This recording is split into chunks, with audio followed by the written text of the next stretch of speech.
Okay, so what I want to do is a little portrait render. I just brought in this model from ZBrush, and what do I want to do first? First thing is, let's get a camera. I'm going to go and create a camera. Woo, fresh one. Okay, and I can go over here to panels, and if I go to perspective, there's camera 1. Okay, whoop, and I can look through it. Here, I'm just going to go and place it, figure out where we are. Okay, and here I just might even take this, I'm just going to tear it off. And it's sitting over here on my other monitor, so I'm just going to pull this forward. Okay, wonderful. And what I'd like to set up first here is the size of my render. I'm going to go into the render settings here, and let's see, what was I looking at? Common. And if I go to, right down here, renderable camera perspective, I want it to be camera 1. Image size, let's go and take this, and we'll make this one for portraits. Actually, even before I show this, let's just show one other thing here. View camera settings. Let's go and get the resolution gauge so you can see what I'm aiming at. Okay, and 960. Let's make this 640 by 800. Yeah. Okay. And I can move this around, adjust it, and figure out how I want my portrait size to be. Remember too, if you want to get in closer to this thing, here I can do this. What is it? If I go down here to camera tools, there is the, what is it, the zoom tool? Open up the options on this, zoom scale. So if I come in and I do something, I can zoom in. No, that's not what I'm looking for. I was looking for camera tools. That's the 2D pan and zoom tool. Smoking crack. Okay, so 2D pan, you can move this around. And then the 2D zoom, you can zoom in a little bit. Yes, so it kind of cuts out some of those edges for you if you want to. And I don't think there's a fast way to go between these two, but whatever. Anyway, so this just helps me square everything up, and I might even do something like lock the camera. Okay, so I can't move it around. Okay. And anything else I care about in here? No. Let's just go over to the perspective view. You can see my camera floating around here. You can just hit H and it'll hide it if you don't want to see it for whatever reason. Accidentally select it or anything. And some other things that are bugging me. When I look at it, it's fast. It just came in from ZBrush. I'm just going to go to Mesh. I'm going to hit Soften Edge. And I'll just delete my history. Okay, so now it's all softened. And as I'm figuring things out, I'm just going to go in and grab this and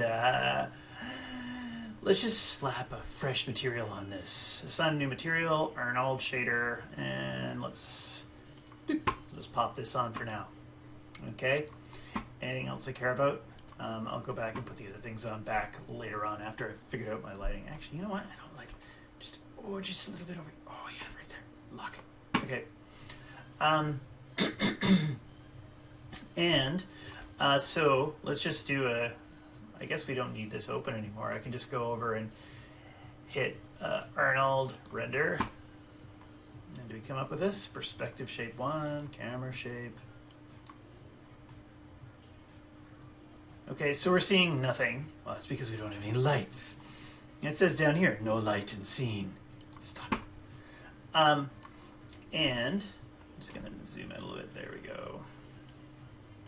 So I don't actually need this thing open anymore. I'm going to move this over to the side. I'll move this thing in.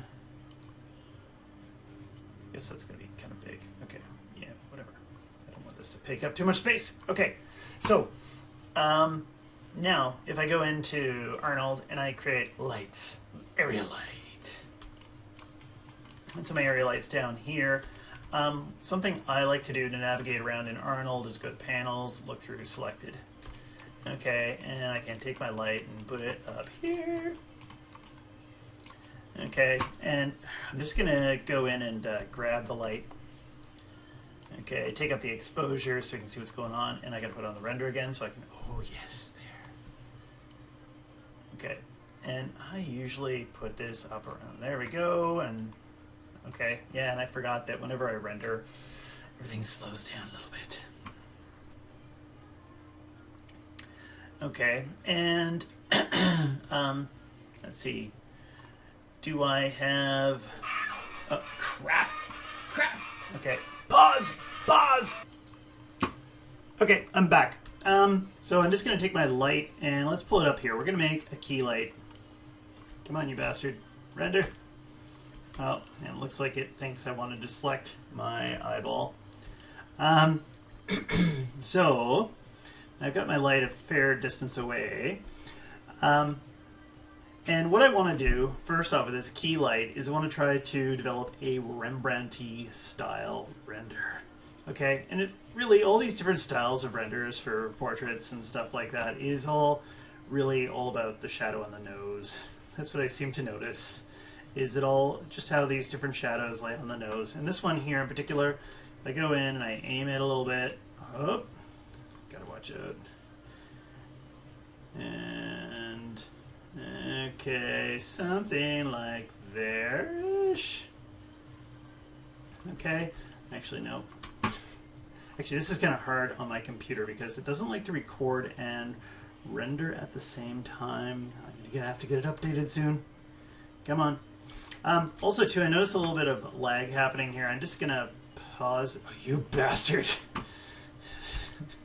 I'm just gonna pause this for a second. Yeah, there's a. It keeps doing this to me. Stop. Escape. Okay. Stop. Okay.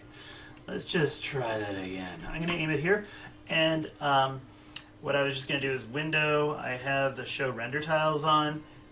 Something I noticed when I'm rendering, little trick, is I've noticed that here if I'm in the system, if the bucket size is 64, it renders a little bit slower, but if I go to 32, it renders just a little bit faster. Okay, and let's try catching up on there. Okay.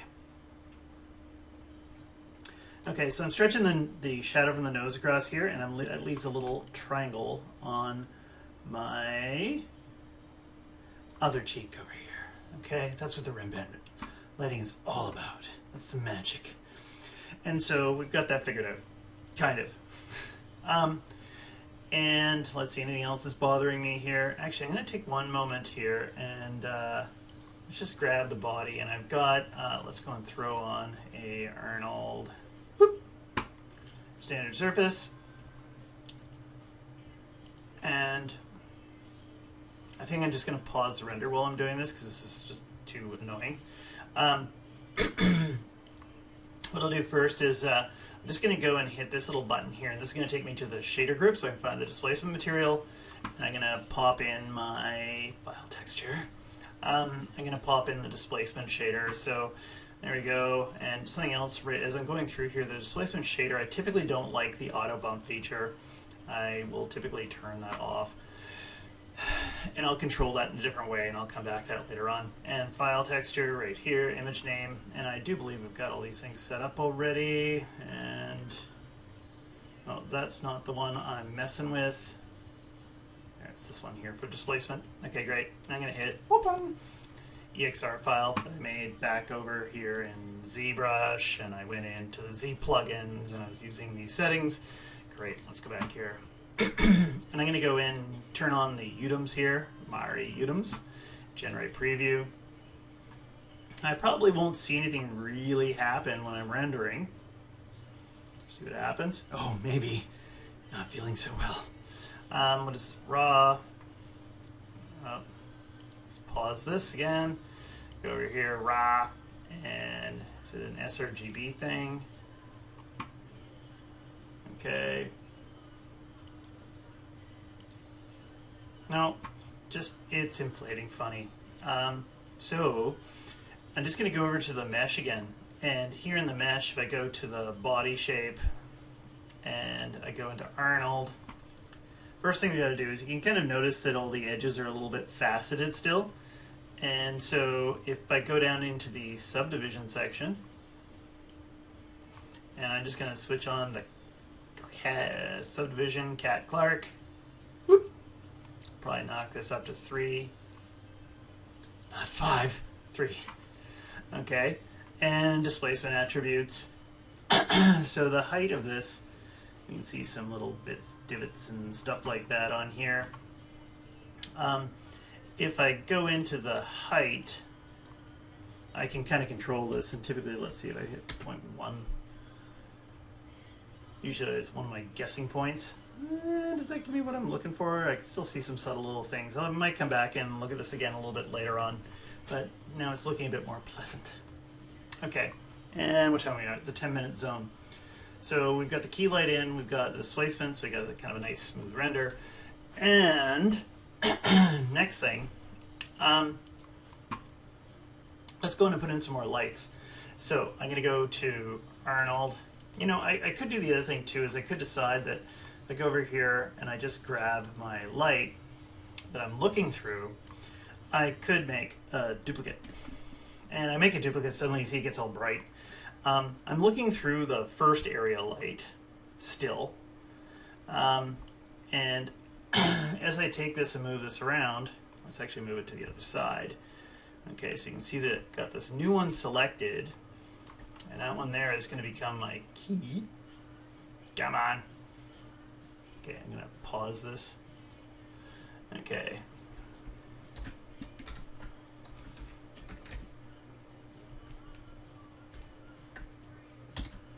Let's just do that. And then the other light that I have, so if I select this and then I go and hit the backwards arrow, there's arrow. I just hit this side arrow to go and select that. That just navigates through my scene using the arrow keys. And then this one here is going to become my fill light. Of course, perfect. What did I just do? Let's try it again. Fill light. Great.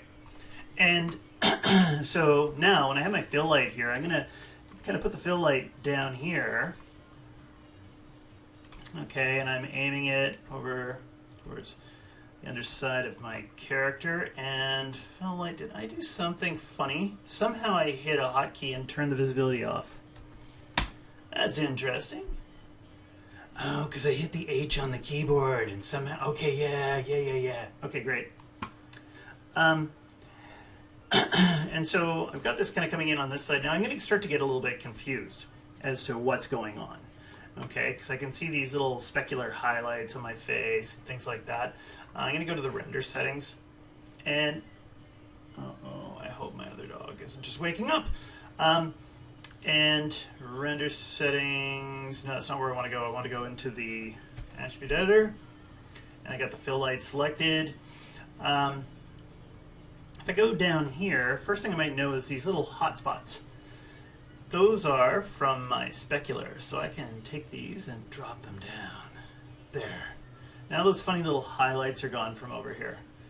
Okay, so that's the first thing that's bugging me. It starts getting confusing. Next thing that's bugging me is the exposure setting's a bit hot. So what I might do is just drop this down. See what happens when I drop it down. First I'll go like half. Nope, that was too much. How about half of that? There, just filling it in just a little bit. And something else I can do is when I go into the Arnold, utilities, come on. And I go down here and I find the light manager. Okay, and this opens up and I can quickly see the lights that I'm using here, and I can hide the key light there while I'm working on things and try to figure out just how bright I want my exposure to be. And so that's not too bad. I might bring this down a bit more, slide it down. Okay, just enough to kind of put a little bit of bounce light into the shadow areas, and then I can bring back the key light. Okay, and again, if you find things really noisy, you've got the samples right here. Light Manager's pretty good overall. I'm just going to move this over to the side if I can. And everything's lagging. It feels like everything's very heavy. Okay, and so we got that happening. And so we got a key light, we got a fill light. And I'd like to also put in a little bit of a rim light, so I'd like this to pop out from the side a little bit. So here, I'm going to stop this while I'm doing it. And I'm going to go to Arnold, and I'm going to go to lights, and I'm going to get myself an area light. And I'll go to panels, look through selected, And actually, I might just rename this thing right here. I'll call this rim light. Okay, great.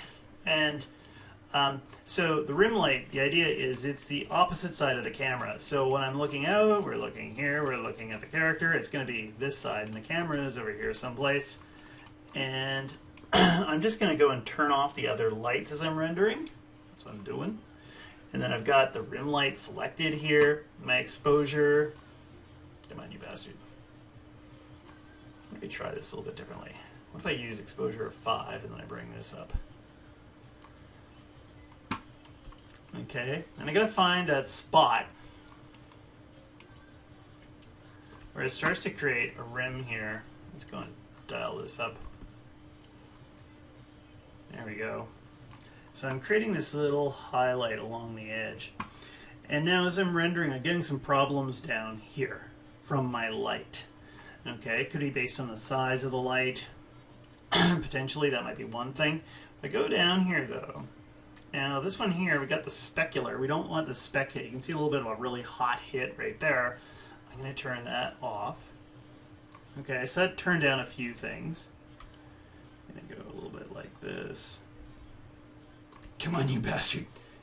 It's going to jar it really hard or something like that. Okay, back a little bit. This is so much faster when I'm not recording. Okay. And then, so down here, we have some light hitting the shoulder that maybe we don't want it to be that hot right there. It's distracting from what we're trying to pull off. So I'm going to take the indirect. So this is giving us a bounce light. See if that gets out of there. Okay, that's not it. Volume, we don't need that. This will be triple S. We'll dial that down because we're not there yet. Actually, maybe I'll leave that on for a little while because you'll see what happens later. Let's go back up here a little bit. Now sometimes you can throw in an object in here to block, or you've got this spread slider here. So spread, if I bring it down, where are you? Right there. Oh yeah, right there. Yeah, so there, it's taken out some of the spread, and so now I got this nice highlight here. I'm going to go back to panels here. Perspective. We'll go into perspective. And the other thing I can do too to soften out some of the edge of this thing. Come on. There we go. Scale it up. Okay, and that's just going to soften out a little bit of the edge here that I'm getting. And actually, that might be a little bit of a hit. Actually, I kind of like what it's doing with the nose here. We'll see. Let's see how I feel about that. Let's bring down that exposure by like half. I'm going to probably set that back to 1. Yeah. Anyway, we'll see how that looks. And what time are we at? 18. Okay. Let's put this in, put this in. And there we go. So now I got like a 3-point light set up. Now I'm going to do something a little bit weird too, because I got time. I want to try to make this in 20 minutes. But, and also again, don't forget the samples. If I bring the samples in, I can start to clean up some of this stuff. Other thing I want to put in is a light behind the ear here so I can show some of the subsurface scattering a little bit later on. Actually, you know what? I'm going to save that one for when I put in the shader. So there, I've got the first part of my lighting set up. And also too, maybe I might even grab, say, the key light and maybe the spread. What if I drop the spread down so it kind of darkens in some of the shadow around. Notice that it's making the light a little bit more intense, but we're getting almost kind of a gradient type effect out of this down here. It makes it a little bit darker, so all the attention's up here. Maybe I might have to adjust my exposure a little bit so it's not too hot. Okay, maybe. Anyway, I'm going to dial around with that, but just something to think about. Maybe that spread. What if I bring this down again? And just trying to figure out ways to darken this up. So all the attention's here. And I'm going to stop the video here. Come on, you bastard. Where? There. Stop!